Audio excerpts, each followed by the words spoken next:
Truth be told, I liked that Smackdown more than any Smackdown produced in the last month, for sure. Unfortunately, it's probably not going to come across that way in this review because I'm a little ticked off for many reasons. First and foremost, right before I started recording this review vid, I bit my lip while eating a Starbucks cheese Danish. And I have no regrets because I love Starbucks cheese Danishes. They're freaking delicious. My beef with Starbucks this morning is that they have me mobile order because that's what everybody's doing these days to stay socially distant. Everybody has to now download the app and mobile order, right? Everything is done online these days. You buy your groceries online. You buy your household goods online. You get your girlfriend or your boyfriend online. Your significant other is pretty much purchased online now. Match.com, heart-to-heart.com, sexytime.com, or any other matchmaking site. You got your orange juice, you got your paper towels, all online. Your hand sanitizer, and Stacy! I pick you to be my lifelong fucking partner. And that's great for anybody that finds true love online. But yeah, I'm a little bit sour. We knew the struggle was real back in the day when you had to go out of your house and actually try on your own skills or lack thereof. Your own personality, your own charisma, you had to get your own girlfriend. And there was times, even for the amplified man, that shit was hard. But you went and did it. You went out of your house and you got your girlfriend. And you had a fun story to tell. How'd you guys meet? Oh, you're gonna get ready for this. Now, everybody is coming together online. How'd you meet? You're never gonna guess. Oh my God. I was like online and I was on like Match.com or like Sexy.com, one of the two. And like, I found my true love. I can't believe it. And I'm like, what do you mean you can't believe it? You were literally shopping for a significant other. You were literally online looking for your girlfriend or for your boyfriend. And you're shocked that you found somebody that you literally picked as if you're picking up a grocery item. Again, I ain't player hating, dog. If that was around 10, 15 fucking years ago, 20 years ago, whatever the fuck. Awesome!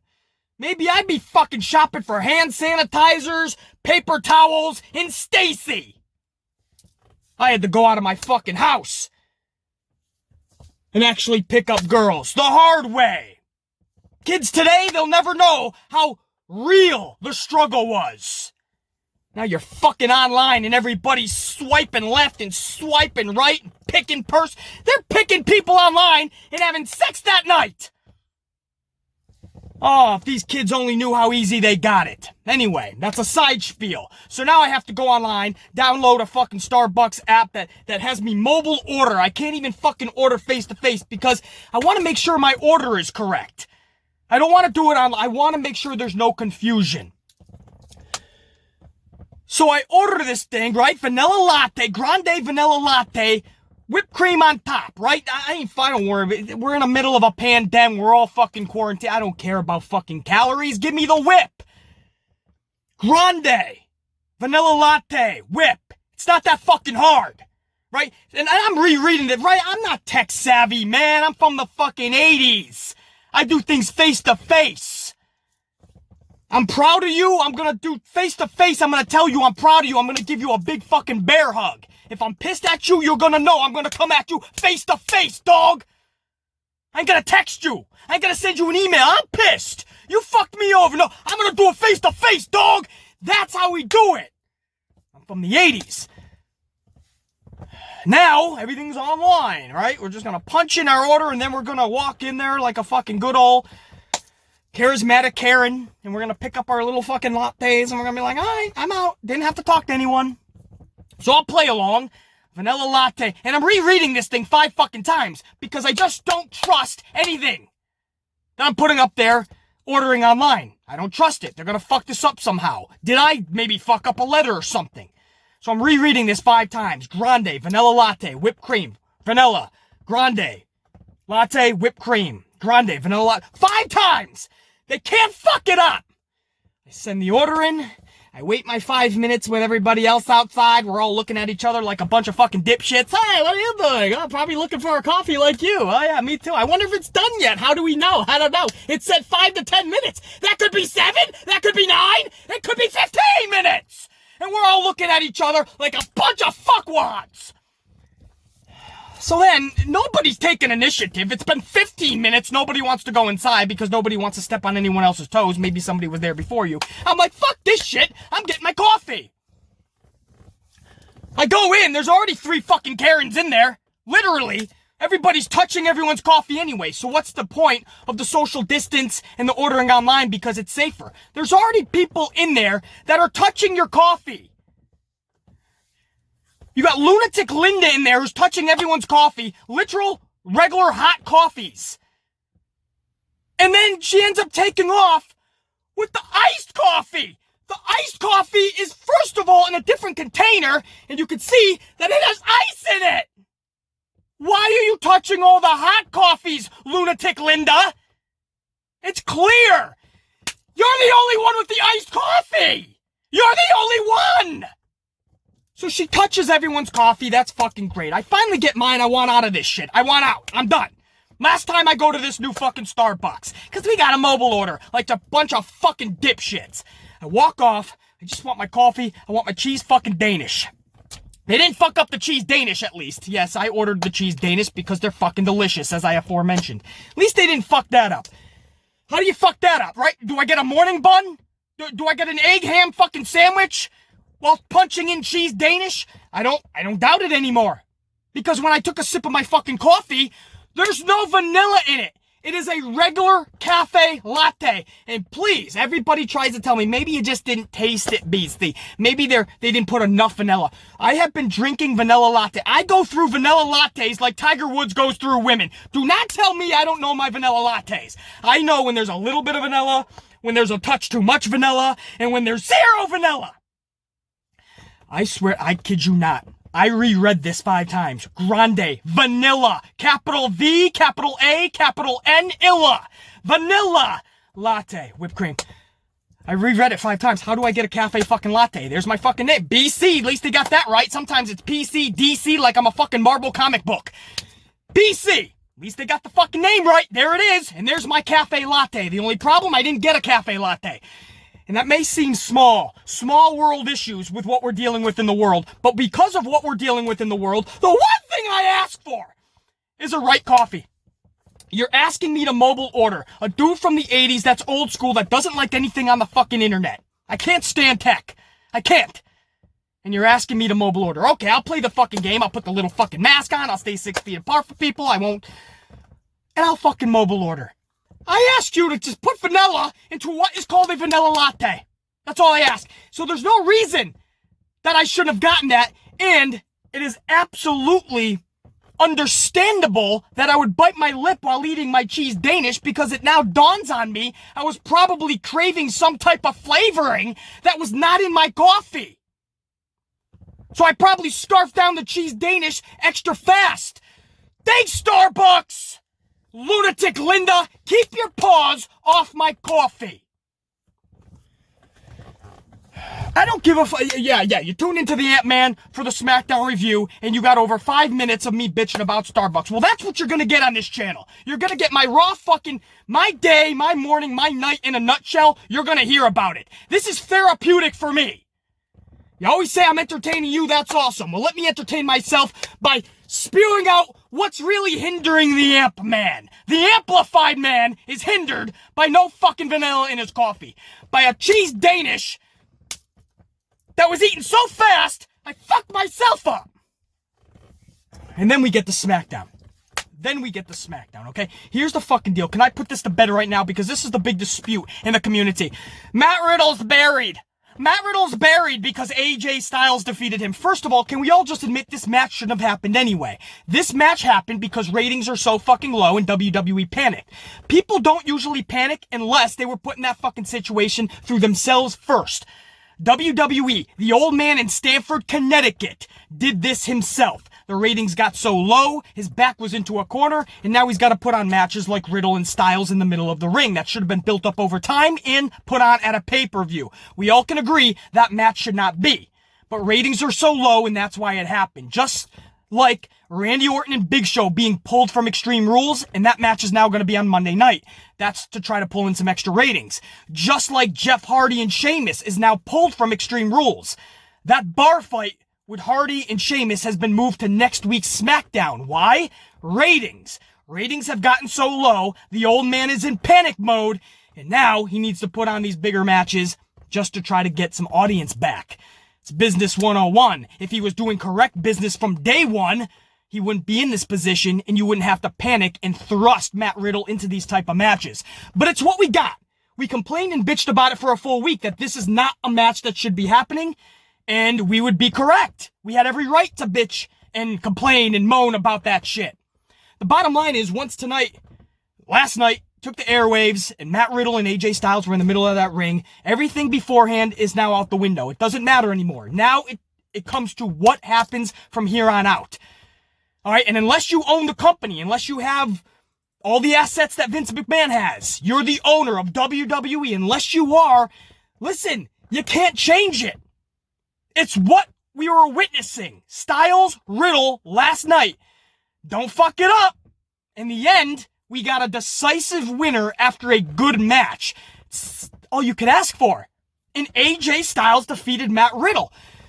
How the fuck in today's wrestling, and this is another thing that just ticks me the fuck off, only in pro wrestling can you get a fan that says, losing to AJ Styles means you're buried. Oh, because he's so new. I could have sworn just a couple weeks ago Matt Riddle defeated AJ Styles. So it's what do you want, Styles to lose again? And again, we all agree the match shouldn't have happened in the first place, but that's nullified. That's no longer the topic. It did happen. So we can talk about the past all we want, but now we have to talk about what do we do now for the future. You're not going to have your IC title holder lose this match. I am always saying I hate when the champions lose matches. They need to be built up as champions. This is AJ Styles, one of the best wrestlers in the world, who had a great match with Matt Riddle last night in 18 minutes length of time. And afterwards, they shook hands. Styles as a heel looked in Riddle's eyes and was like, dude, you're good. That was good. And he shook Riddle's hands. That is a moment of approval. Now, you have fucking Baron Corbin, who nobody wants to see feud with Riddle. I totally understand. But you have Riddle now be built up through beating people like Corbin. Get the casual fans that don't know a lot about Riddle in NXT. Get them to get behind Riddle. So then, even in just a few months, Riddle will be more primed for title opportunities. But right now, let the world know who he is that didn't watch NXT. It's not that hard. It's okay. It's AJ Styles. Now, I'll be the first to admit, Vince McMahon ruins 99% of his fucking roster. So you say, oh yeah, but that's if you give Vince the benefit of the doubt. It's no harm, no foul that loss last night, BC.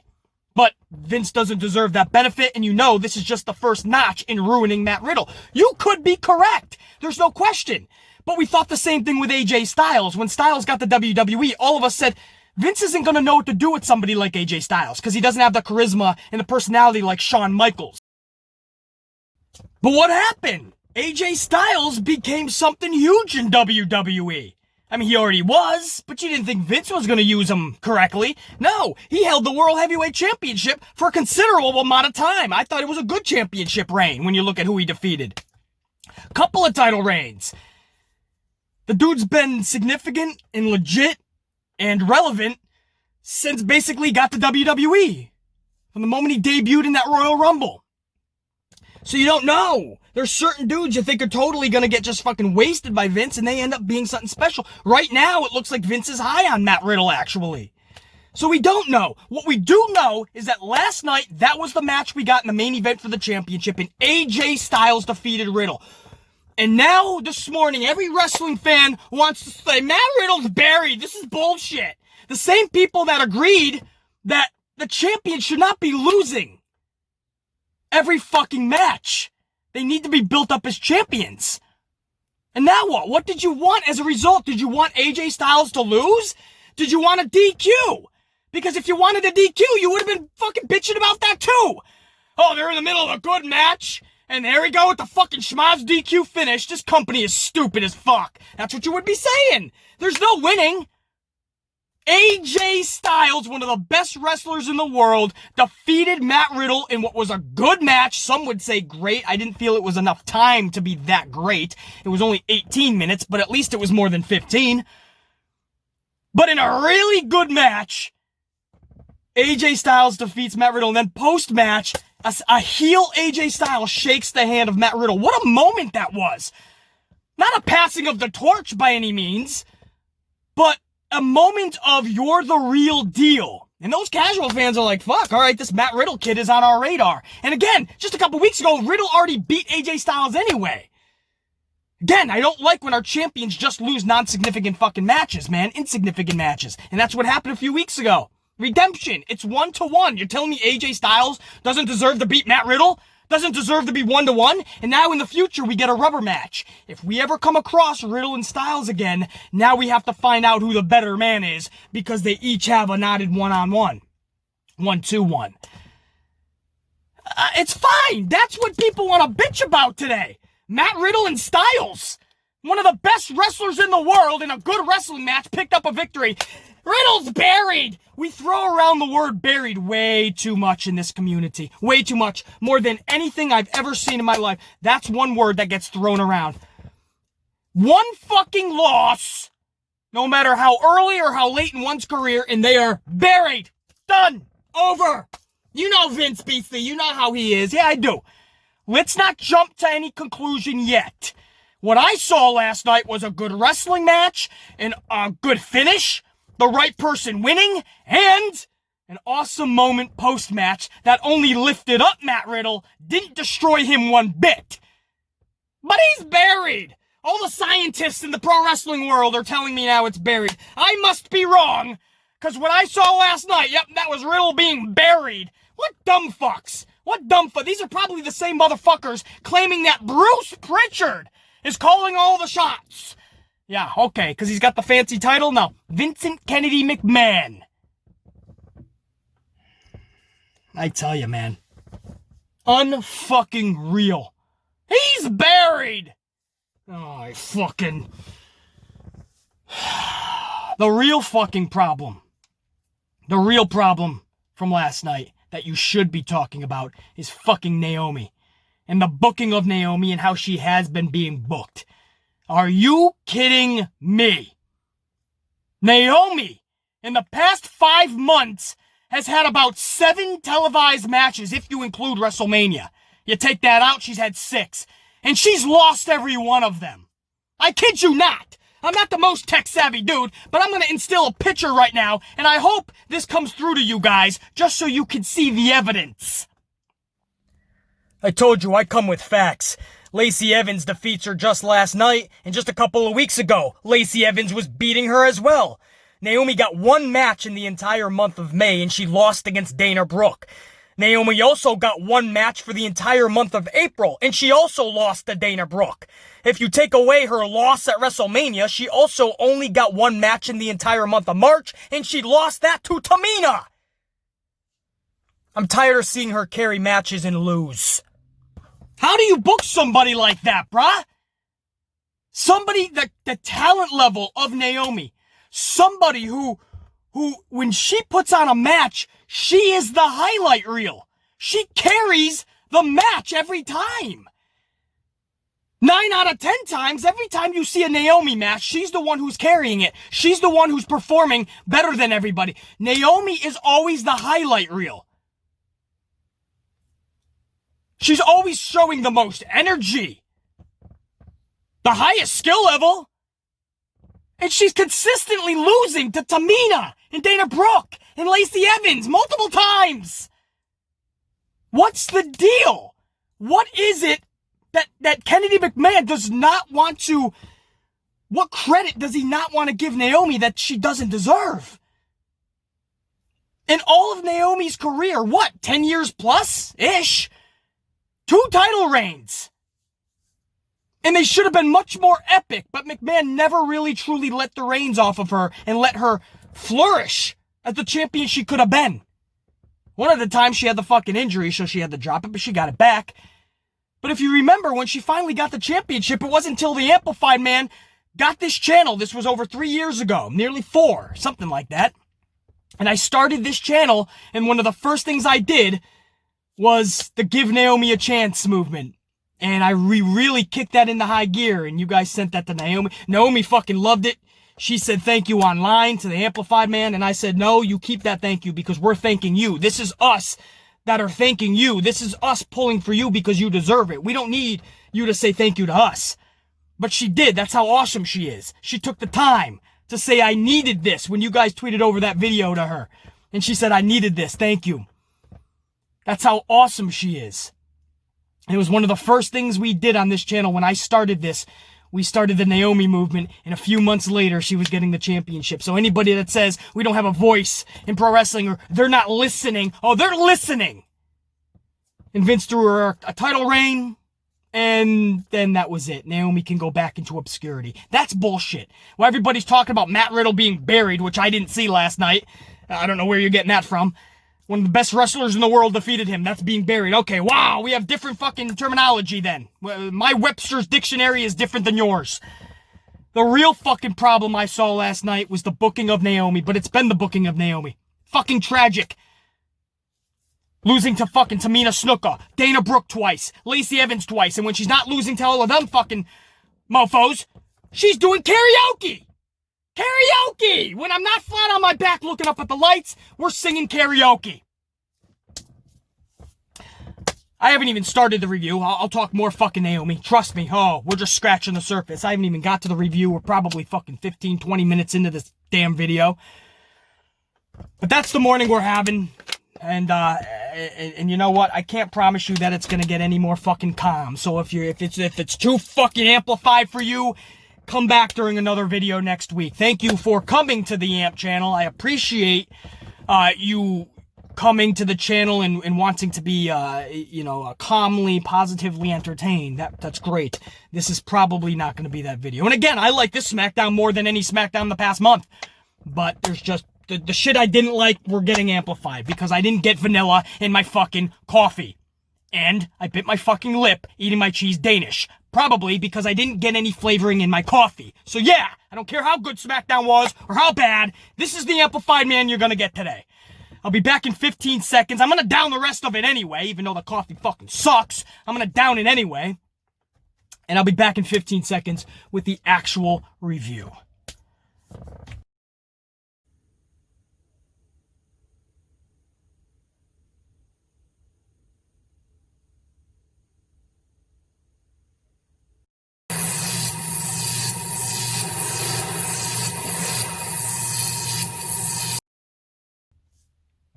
And before we start the actual review, I have to take a minute to thank every single Amplified Unit member that showed the love in yesterday's podcast vid. The 69th podcast, and I did something so different that you don't usually see in the community. First and foremost, I barely talked pro wrestling, except for the end where we talked some Smackdown preview. But I talked about awesome comments that I received in the last week, and I read awesome comments. The rest of the community just likes to focus on the negative, right? Reading mean comments. I focused on the positive, and I wanted to show the love back to my Amplified unit that shows it to me every vid, every week, every month, every year. And you guys sent the love right back to the Amplified Man. I swear to you, this is a true story. In the over 3 years I've had this channel, I don't recall ever receiving love like that. Man, I scoped that comment section, and you guys you guys really made the Ant-Man feel fucking good, man. So thank you. It was a video that I was supposed to send it to you guys, and you guys took that. You said, thanks, BC, and you sent it right back. Thank you so much. And by the end of the night, t-shirt sales, 27 shirts were sold by the end of last night. So you guys show the love in so many different fucking areas, dude. Thank you so much. I was told from the beginning, vids like that, you're not gonna get a lot of viewership, BC. Your revenue's gonna be impacted, BC. Who the fuck cares? Like I always said, as long as I got 25 people watching this, then I'm good. 25 people is a full classroom. Well, I had more than 25 people. Last I checked, a couple thousand have already viewed that. 1,000! More than 25. So, thank you so much. You guys are fucking awesome. My amplified unit is the best wrestling fan in the community. It's no longer just a little catchphrase. It's not something I like to say because it's my channel. We are the best wrestling fan. We are literally the smartest while being the most respectful. And we're just badass. When you're an amplified unit member, you are the best wrestling fan. It's just legit. So I had to take a couple of minutes to thank my amplified unit. Thank you so much for letting me do such. Now, let's talk Smackdown 7/17/2020, the go-home show to the horror show. Oh yeah, I bet it's gonna be a horror show. Now, I absolutely love the opening to Smackdown last night. It brought back 1980s vibes with the superstars setting the tone of suspense and intrigue. No matter how subtle, no matter how simplistic, it brought me back to the Saturday night's main event days. That's how they used to start the show. Of course, much larger than life characters back then. Hulk Hogan would be cutting a quick little fast promo. You'd have Randy Savage with a rebuttal, Jake the Snake Roberts, maybe in a feud with the Ultimate Warrior, and you would have everybody having their quick words, setting the tone for the night. Now you fast forward to 2020, and these are characters not as epic, obviously, but it set the tone. There was like this battle music playing behind all of the promos, and it sets that tone, man. You had AJ Styles cutting a short promo on Riddle. Riddle cuts a short promo on AJ Styles. Then Alexa Bliss hypes up her mystery guest for her moment of bliss later in the night. Morrison says he's petrified to face Strowman later in the night. Cesaro and Shinsuke cut a promo on the New Day for their tag team championship match at Extreme Rules, and for Cesaro and Big E coming up later in the night, actually to start the show off. But each of them are having a spat back and forth. In fact, the New Day, when they cut their promo, they go right into their catchphrase entrance, and Big E does it live, or not live, it was taped, but he does it right there backstage. Oh, people at home! And he fucking does that, he drops the mic, and they cut through the curtain. It added a different feel. And that's what I mean. Even though it was subtle and simplistic, it was effective. Set a tone, bro, set the tone. These shows are so formulaic. And it's just so redundant that we expect what is about to happen before it does. And that's never good when you're producing a television show that's going to be 2 or 3 hours. That is supposed to captivate us. That's supposed to leave us in suspense and surprise us. But we already know how everything's gonna start. Redundancy. Just a little bit of a promo package, and then we start a stupid match that nobody cares about, or maybe a dumbass promo. No, everybody is getting ready for the night backstage, and everybody gets a quick little 15-second promo, man. And everybody's just, it's a different energy. That's how they used to do it back in the 80s with Saturday Night's Main Event and shows like that. We kind of got that feel last night. Man, I loved it. I really did, dude. I don't care if you got to go back 20, 25, 30 years to find some mojo. Find that shit. It worked. Just because it was back in the day doesn't mean you never can use that philosophy again, or you can never use that tactic. If it worked back in the day, maybe it'll still work. Some shit, maybe not. But that type of effective buildup, that's always gonna work, man. It gets people knowing, you're not just naming it off a card, like when AEW starts their shows off, and they're just naming like matches, they're just showing the graphic, right? That's not really driving emotion, but you're actually getting these quick little spats, right? No time to even be bored on a 5-minute promo about Matt Riddle's fucking Tootsies or some shit. No, quick 15-minute spats. And you got the music, the battle music in the background, man. It's like dramatic battle music, and you just like, all right, fuck. Like, there's some anticipation. I can't say enough. about something so little like that. Dramatically how it affects a show. So I like the opening. The matchup to start the night was Cesaro versus Big E. Winner gets to pick the stipulation for their Extreme Rules match, but we already knew this was leading toward a fucking tables match. So whatever. Add some suspense for the casual fan, I guess. Cesaro defeats Big E via the neutralizer. This was a good little matchup, 10 minutes in length with one commercial break. I always enjoy seeing Big E on his own in singles competition because I just think the world of Big E. And while he's been successful with the New Day, to say the least, it's also it's a double-edged sword because it's also been a hinder in his career because we haven't been able to see Big E truly on his own to see what he truly can do and capture singles championships and things of that nature.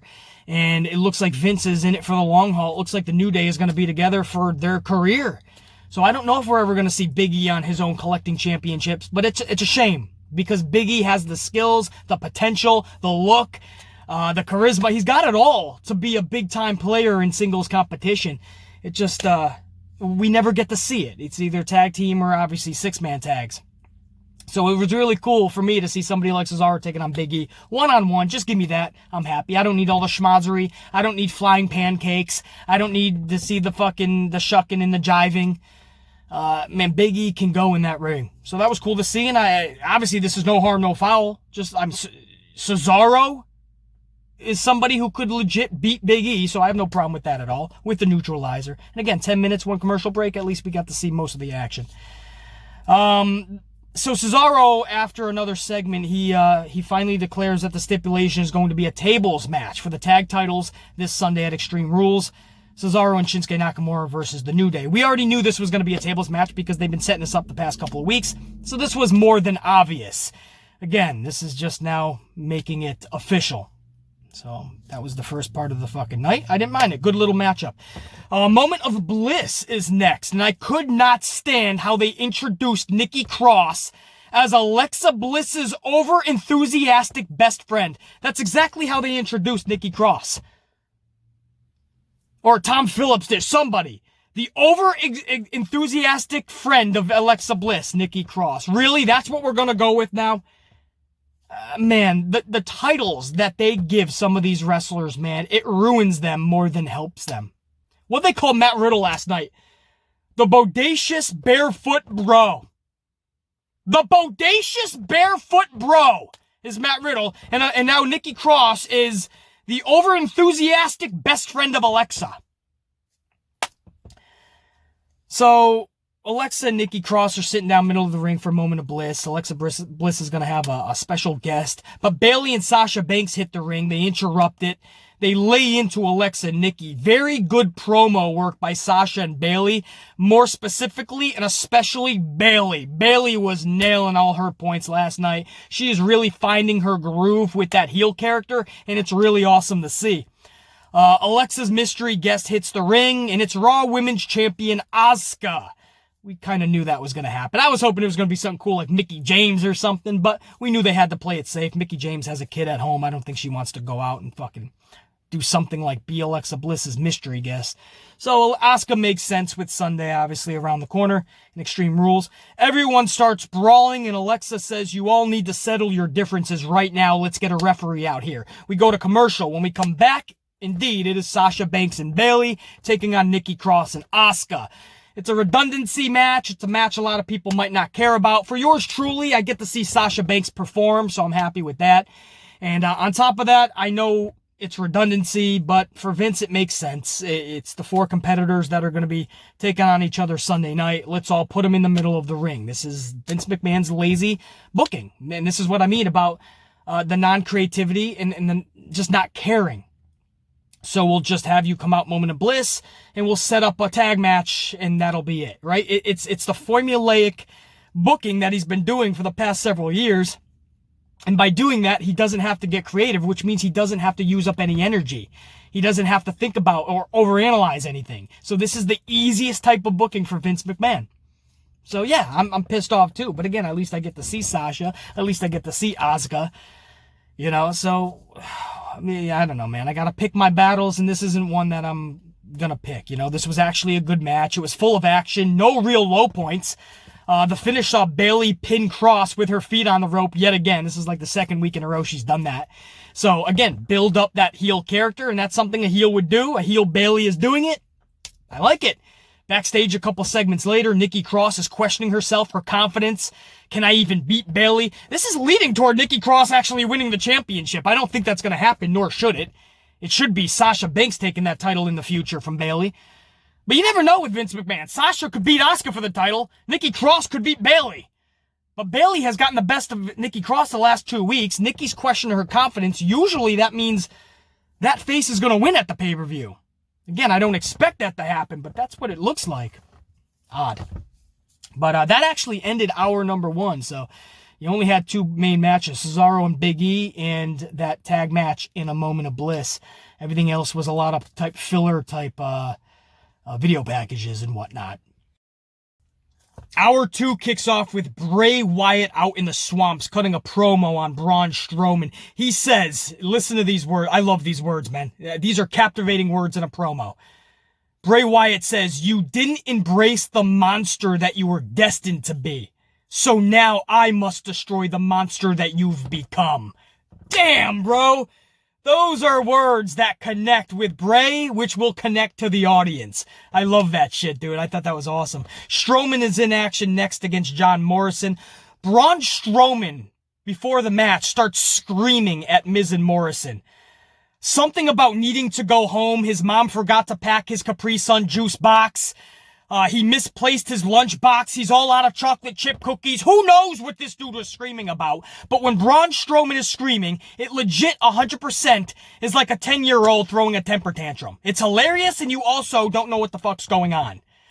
We finally get to the match. Strowman wins via power slam in about 90 seconds. Post-match, Strowman says, Bray, I hope you were watching. Sunday, I'm coming home. What the fuck you mean you're coming home? Where? The swamp is where your home is? Your home is in fucking Wisconsin. I wanted more out of this feud, and I totally understand that Bray Wyatt just had a kid with a JoJo. Again, congratulations. You guys know how high I am on Bray. I love Bray Wyatt. I love JoJo. I think it's awesome. They had a kid. Cool. But you still could have done so much with this story and with this feud to build it up. Even though Bray wasn't going to be at the PC for weeks, there's things you could have done. And they decided not to do it because they just didn't want to get too creative, you know? So they rested on just Bray probably in his fucking backyard cutting a promo and Braun Strowman throwing a fit. I don't even know what he was talking about. I really don't. Like, I know you guys are just probably laughing, right? Oh, BC's being funny again. I really don't know what he was talking about. He literally could have been pissed off because his mom did not pack his Capri Sun and chocolate chip cookies. He could have been pissed that his lunchbox is missing. But he was throwing a temper tantrum. And after fucking 4 seconds, I literally had to block it out because I didn't know what he was talking about. He was just screaming top of his fucking lungs about shit that I don't even know. And I'm not even going to fucking spend another second on it. Naomi is up next, actually wrestling in a wrestling match. There's a crazy concept. What did somebody do to Vince McMahon's drink, right? I didn't get vanilla in my latte, but who did what to Vince's drink? Because he actually gave Naomi another match. She's only had 6 fucking matches in 5 months. If you take out WrestleMania, 6 televised matches. When she's not singing karaoke, she's sitting on the shelf. I know some of that was her time taken off. But shit, when she's there and she's capable and she's better than a lot of that fucking roster, you still don't give her shit. So she's up against Lacey Evans. And just like most Naomi matches, she literally carries the entire match and she ends up losing in the end. A woman's right and another Naomi L.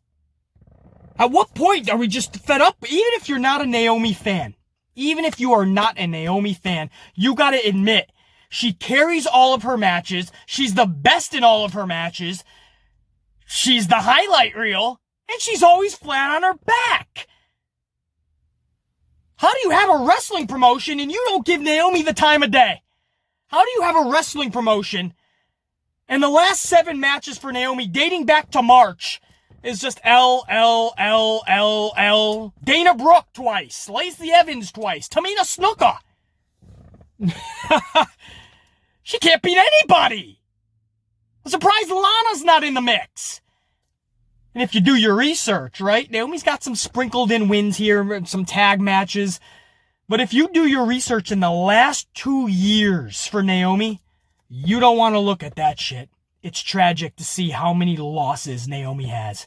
It is fucking tragic. That's why I specifically only went back to 5 months. Unfucking real, man. And some dipshits out there going, Naomi doesn't really do it for me. I don't think she deserves much more, Beasley. Oh yeah, Lacey Evans does. Dana Brooke does. Tamina Snuka does. Yeah, and then you look at Naomi, who's actually wrestling! Who's actually good! Some of these, if you're a good professional wrestler, it's like it's a fucking curse in this company. Again, I know good wrestlers are pumped out of the PC like it's a fucking Amazon box, ready to go out for shipment. There's so many good wrestlers, but Naomi brings that extra spark. Literally, I'm just tired of seeing Naomi carry matches. That's what I'm tired of. She literally is the best part, the best performance of all of her matches. And she's always the one losing. For what? We've tried this Lacey Evans experiment 3 times. It has failed every time. Just like we've seen the Charlotte experiment, and it fails every time. We've seen the Roman Reigns experiment time after time, and it fails time after time. Now we're doing the Lacey Evans thing again. Does nobody find it funny how Evans, out of nowhere, started to turn face? Because Vince was like, okay, you failed as a heel, but they're gonna love you as a face. They love Lacey the face. You're a Southern Belle. A former Marine. They're gonna love you. And they didn't love her. Nobody did. It was still Lacey Evans, and you didn't even give a real reason why she was turning face. So don't you find it funny how now she, out of nowhere, turned back heel? She cut a little bit of a heel promo last night for Naomi, and then last week after the karaoke victory by Naomi, she just attacks Naomi. All of a sudden, she's heel again. Why? Because she failed as a heel the first time, then Lacey Evans failed as a face, and now Lacey Evans is back as a heel. Does that sound familiar? It's the same shit we do with Charlotte Flair! Face, heel, face, heel, face, heel. No reason. Every week, depending on the show, that depends on what Charlotte is going to be. Every time Charlotte appears on TV, she's cutting a heel promo, but she's acting like a face, or vice versa. They don't know what they want her to be, because it fails no matter what they put her as. When you force people, it's not going to be organic, and we're not going to accept it. Shit has to happen organically. Naomi became awesome organically. Lacey Evans is not awesome because you forced her. It's simple. I should be the one that has to tell you this shit, old man in Stanford, but I will. It's just tiresome. It's tiresome. You watch that and you're like, oh, Naomi is firing all cylinders again, man. She's got a match. Maybe the tide is turning. Maybe they're finally going to give Naomi the time of day. Nope. Naomi, we need you at TV. Yeah, you're going to be singing some karaoke. Naomi, we want you back. We need somebody to do the job to Lacey. Yeah, but Vince, didn't I already do the job to Lacey on July 2nd, Smackdown? Yeah. Oh, well, I forgot that. Well, you're doing it again. I can't. What the fuck? What can I do? What can I do? What can I fucking do, huh? When I started this channel, I started that Naomi movement. We got her to the championship. Do I really have to do that again? Do I have to start another fucking movement for my girl Naomi? Unreal that I have to do this shit. But I will, because Naomi deserves that shit. She deserves to be booked more properly. And I'm not even saying you gotta give her the fucking world. But fuck, that's the... 2 losses to Dana Brooke, 2 losses to Lacey Evans, a loss to Tamina Snuka, and a loss at WrestleMania. That's her last 5 months on the roster. And again, if you look at the last 2 years, forget about it. With a championship fucking reign 3 to 4 years ago, and then you see where she is now. Sheamus attacks Jeff Hardy backstage, then tells Hardy that he'll be seeing him next Friday on SmackDown. So again, clearly the match has been moved from Extreme Rules, that bar fight between Sheamus and Jeff Hardy. It's been moved from Extreme Rules. It'll now be next Friday because the ratings are such in the shitter that now they have to do anything by any means necessary. And now they're putting on Extreme Rules matches for SmackDown. Raw is going to have Randy Orton and Big Show, which was originally slated for Extreme Rules. That's going to help out the ratings there, they think. And now they're going to have the bar fight at, Friday night. Next Friday. No longer at Extreme Rules. I actually like that decision. I thought from the jump, the bar fight should have been on a show, like Raw or SmackDown. It's what I always tell you, a 3-hour show or a 2-hour SmackDown or a 3-hour Raw, they need to have segments where you're away from the ring. Bar fights are those type of things you need to do more often on the shows. Like we used to see with Austin or fucking Ron Simmons and John Bradshaw Layfield. Remember how they would brawl at the bars? Right? It takes you away from the ring. It's suspenseful. It's captivating because it's something you don't see often. So when they first announced it, I was like, it's a shame they're wasting this at Extreme Rules. That's already a whole card full of stipulations. The bar fight should have been on SmackDown. Well, I got my wish. So I know a lot of people are like, it's just for the ratings. And you're right, it is. But at least I got what I originally wanted.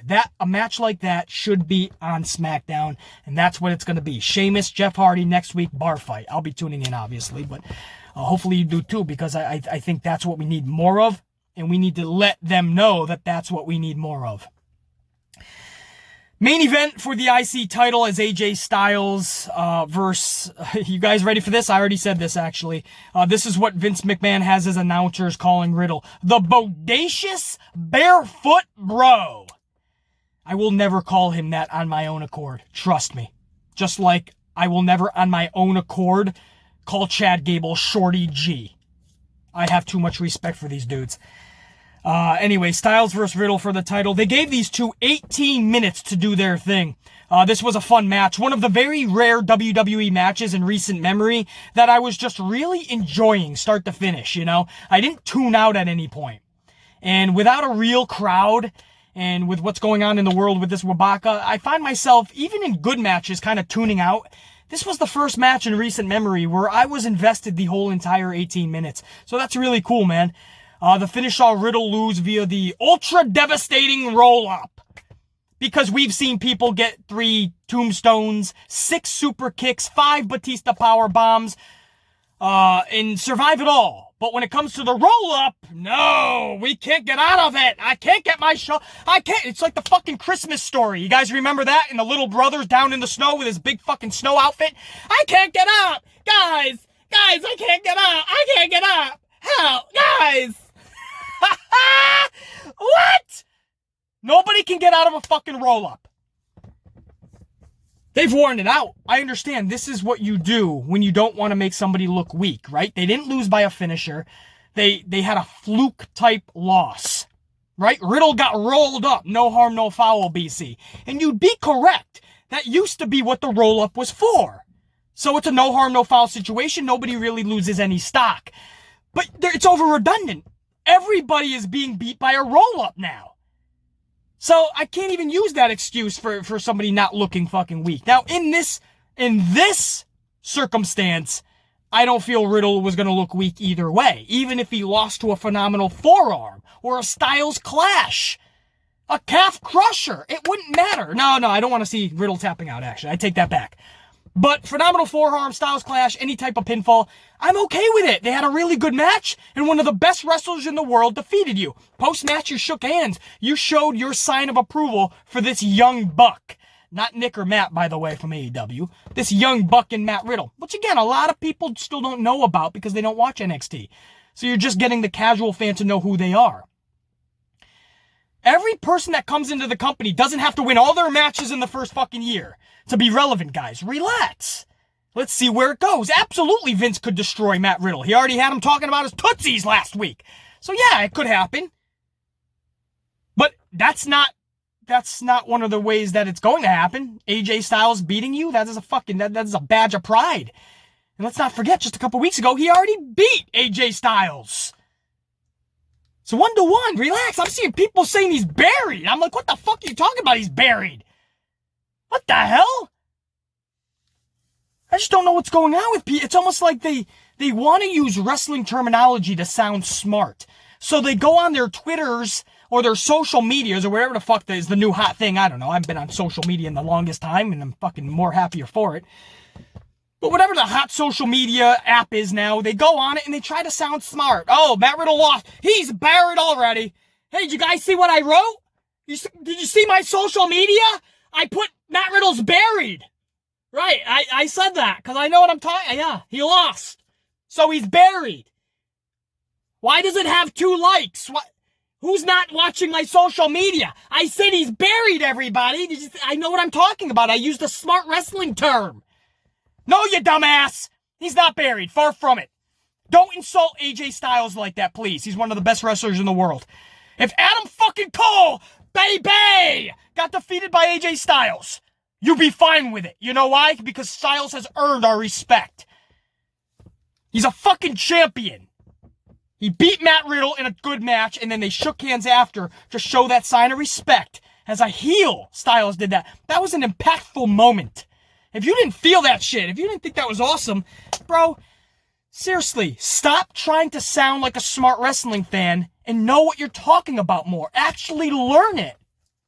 Learn how to dissect it better. Maybe you just don't have the intuition to dissect pro wrestling smartly. That's fine. There's no problem. There's shit that I can't do good in this world.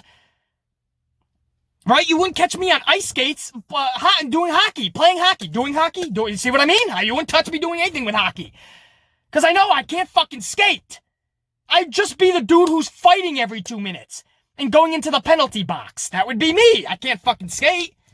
Can't play hockey.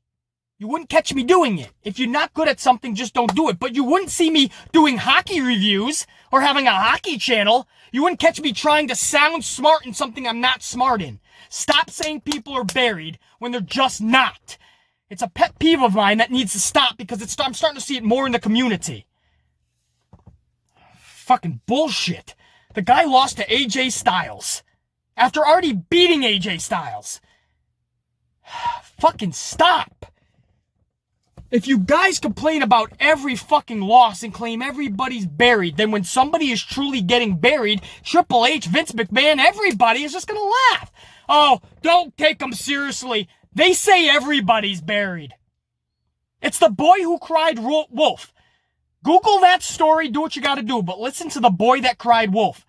Because when you cry wolf too many times, when the wolf actually does appear, nobody's gonna believe you. Nobody's gonna take you seriously. Oh yeah, they're buried. Okay, yeah, buddy. Everybody's buried to you.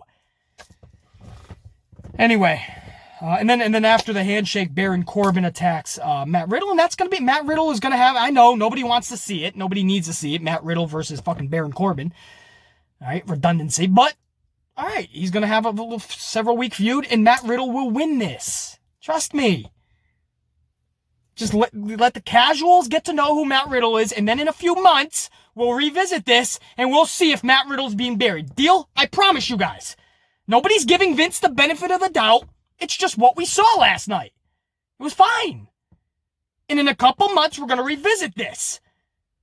After this Corbin feud is done, and he's already won that, let's see the trajectory of Matt Riddle. Fuck. There's so many problems with this company, and I raise all these concerns in every video. But when we start talking about stupid shit, and that's high on your concerns list, well, you got to get your priorities in check, or else this company is never going to change, because they're not going to know what to change. The Amplified, man. You guys know what I'm going to do. I'm going to get another fucking coffee, and this time I'm going to make sure there's vanilla in it. I'm going to make sure of it. I'll fucking order it 4 times on the mobile app. I will not fucking order it on the... I will go in and I will order it. And if they have an issue, I will say, well, this was my issue, and I have a bit fucking lip to prove it. But I will take another cheese Danish, I'll tell them. They're delicious. But I'm going to get another fucking vanilla latte.